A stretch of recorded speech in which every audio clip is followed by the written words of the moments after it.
السلام عليكم ورحمة الله وبركاته. ازيكم حبايبي الكرام في فيديو جديد من فيديوهات قناة ايه بالبساطة والجمال. وانا سميت قناتي بالاسم ده عشان هي حياتي كلها بسيطة ومش بعقدها. والله. اما الجمال فهو الجمال الروحاني، الجمال الروحاني.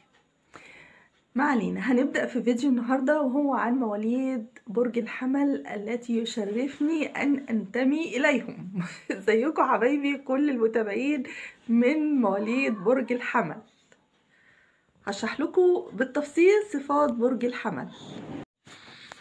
صفات الحمل صفات ملائكية، وأنا من خلال الفيديو هعرفكم صفاته الكويسة وصفاته الوحشة وكيفية التعامل مع مواليد برج الحمل، لأن مواليد برج الحمل ناس صعبين جدا، صعبين وسهلين في نفس الوقت.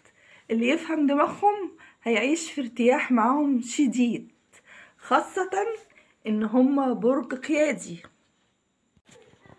ما معنى قيادي؟ قيادي يعني بيحب يشيل المسؤولية كلها على دماغه وهو قدها. مش قيادي يعني بيحب يتحكم في الناس خالص، بالعكس هو شخص ما بيحبش يتحكم في حد وبيسيب حرية كاملة للأشخاص. نسيت أقول لكم إن مواليد برج الحمل بينقسموا لأول الشهر ونص الشهر وآخر الشهر.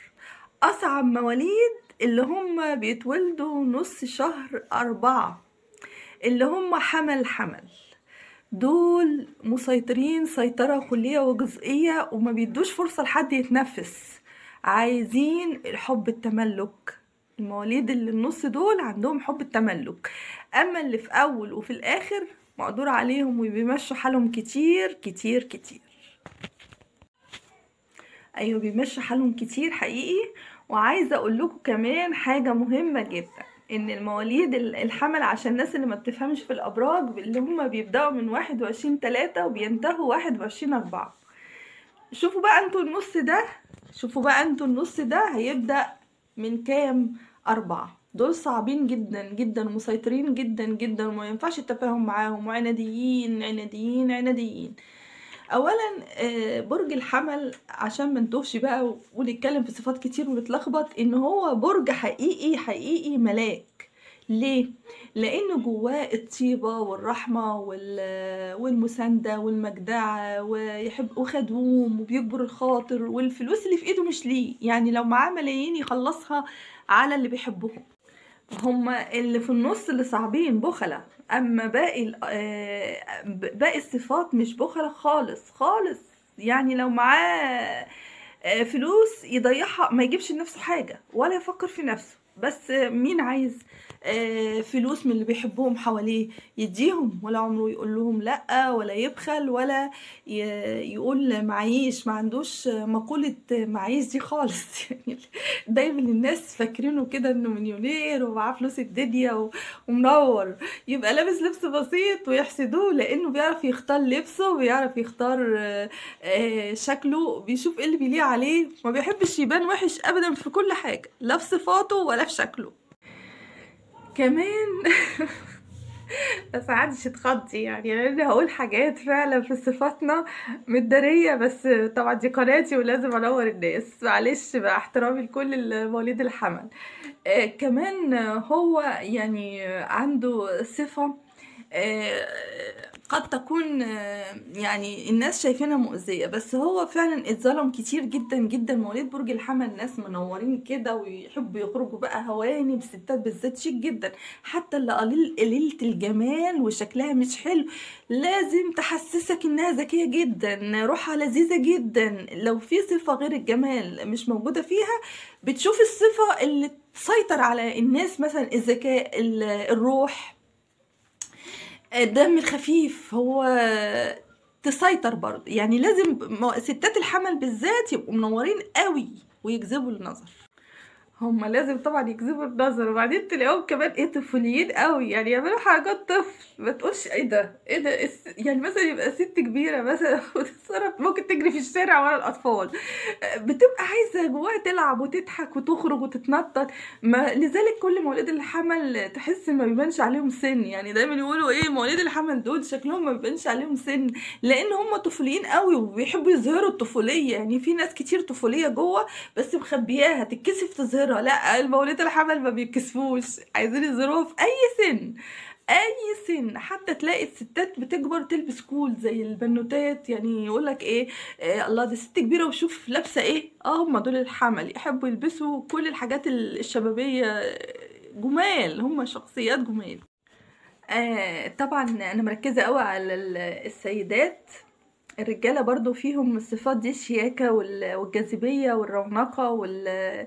والروح الحلوة بس الرجال شوية يعني الست الحملوية وفية جدا لأسرتها وخاصة الزوج، يعني حتى لو كرهاه، حتى لو مش بتحبه، حتى لو ما بيصرفش، حتى لو مش مدلعها، لا بتعمل اللي عليها. حتى لو مقصر في أي حاجة هي بتشيل مقصر فيه، هو بتشيل. الحمل الرجل شوية بيحب الستات حواليه يعني بيحبهم وبيندمج معاهم، يعني مش هقول اكتر من كده، بيحبهم ويندمج معاهم. غير الست الحمولوية لا لا لا لا، ما عندهاش الخيانة دي خالص ولا بتفكر فيها خالص، ده حقيقي حقيقي والله. لان طبعا هم زي ما قلت اشخاص روحانيين بيهتموا قوي بالصفات الداخلية دي، يهتموا بيها عشان رب العباد هو نمبر 1 في حياتهم، ما بيخافوش الا منه. الله، طب ما انت يا ايمي دلوقتي قلتي الصفات كلها حلوه، يا بخت كل الصفات تبقى كده، امال انت بتقولي صعب التعامل معاهم ليه؟ لان هم بيدوا حريه ومساحه في حياتهم كبيره للاشخاص اللي حواليهم، فما بيسمحوش لحد يتدخل في حياتهم ولو بالرأي الصحيح. يعني هو عنده يخطأ ويخش الدوامه، بس يجرب خطأه ويشيلها، ويشيل نتيجة خطأه، ولا إن يسمع كلام حد اداله رأي صح وما يمشيش معاه ويوقعه في مصيبة. كمان من كتر العيب اللي بيشوفوه الناس فيهم، ما بيحبش الانتقاد، يعني مجرد ان انت تنتقده دي بتولع فيه، فهو يروح مولع فيك على طول. انت بتنتقدني، انت مش عارف انا مين، انا انا بعمل كذا وبعمل كذا وانا انسان كذا وانا انسان، تيجي انت تنتقدني، لا انتقد نفسك بقى. ويروح مطلع له دفاتره القديمه بقى للشخص اللي بينتقده عشان يخرسه خالص عنه. محبش الانتقاد، بيعتبر الانتقاد ده اكنك ذبحته، اكنك ذبحته. كمان من عيوبه جدا ان هو عصبي عصبي عصبي بطريقة مميتة. يعني انا طيب معاك ومحترم واكلمك يا فندم حضرتك اهلا وسهلا، وتيجي انت تقولي قوم، ما ينفعش اللي انت بتعمله ده، قوم من هنا، انت تقولي انا قوم وانا بقولك يا فندم، لا تعالى بقى. يروح بقى بيتعصب عليه، بس بيتعصب في الحق، عشان الناس مستفزه ولاة الادب. انا بعاملك باحترام تعاملني باحترام، انا بعاملك بحب تعاملني بحب، قدوات الحياه خدوات. هو ماشي بمبدا ايه يا عم الحاج انت، هو الحياه خدوات. غير كده هتقل ادبك، هتلاقيني عصبي، ممكن افرج عليك الشارع الشارع ما بيهبوش. ونقول ليه صعب التعامل تاني مع برج الحمل، لان برج الحمل شخص لا بيحب النصيحة ولا بيحب حد ينتقده، وعصبي جدا فوق الوصف. يعني ممكن لو انت ما فهمتش دماغه تعصبه ويويلك لو طلعت العصبية منه، لو ما كانش بيحبك حب صادق من قلبه، ممكن يعني في عصبيته ده يعني يولع فيك بقى، ولا شوف هيحصل لك ايه، لانه صعب برج ناري من صفاته انه ناري فيمشي ورا دماغه احسن لك عشان تتهلا في نفسك تتهلا في نفسك. كمان بيحب يشتري دماغه، لانه هو شخص ما شاء الله عليه والله العظيم مفكر جيد جدا وناصح وفاهم الناس وفاهم الدنيا، بس هو اللي طيب يقولك ادي فرص ادي فرص ادي فرص ادي فرص ادي فرص ادي فرص طول حياته كده. والله طول حياته بيدي فرص، طول حياته بيدي فرص، لانه عنده امل وصبر. ايوب عنده امل كبير، يعني صعب قوي انك تحبط برج الحمل، صعب قوي، لانه ماسك في قدرة ربنا كده، ماسك في رحمة ربنا كده، يقولك في رب. هو ايه انت بتقول ايه؟ يعني ايه مفيش امل؟ يعني ايه مفيش حل؟ لما تقول كده يبقى قول مفيش رب. هو ماشي من المبدأ ده، وهو يعني روحاني وبيحب ربنا جدا، فهو عشان كده عنده امل وعنده صبر. صبر ايوب على الناس، شوف رغم عصبيته النار لكن عنده صبر. ايوب بيدي فرص 100 مره، يقول لك لا ما يصدش، ويبقى الانسان جرحه ويروح ويكلمه ويتعاملوا معاه بالرحمه وينسى مره واتنين. اما التالتة بقى تابتة يا باشا. التالتة تابتة يا باشا. ليه بقى التالتة تابتة؟ هو هيعاملك حلو، وهيعاملك بالرحمة، وهيعاملك بالود، وهيعاملك بالحب، وانت جرحه، وانت هانه، وانت مطلع عينه، وانت جرحه، وانت فاتحه، بس هيجيب حقه. بيبقى بقى عارف سيديهات مرتضى منصور، هو محوش السيديهات دي ما بتخلاش عنها.